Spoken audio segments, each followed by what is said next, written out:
E20 petrol and ethanol blending. It is a news because what has been the impact of ethanol blending in India? Now, why this is a news? First, E20 petrol ante enti, ethanol blending ante enti. What does E20?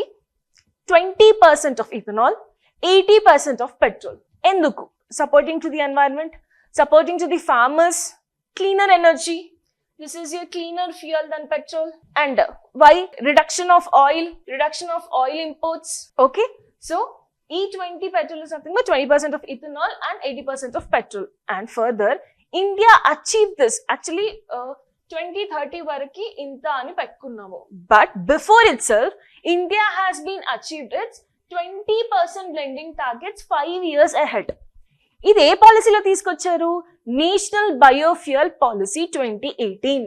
So now, if you see the present context, this blending has been increased from 1.5% in year 2014 to 20% in 2025. We has been achieved this target in 2025 itself.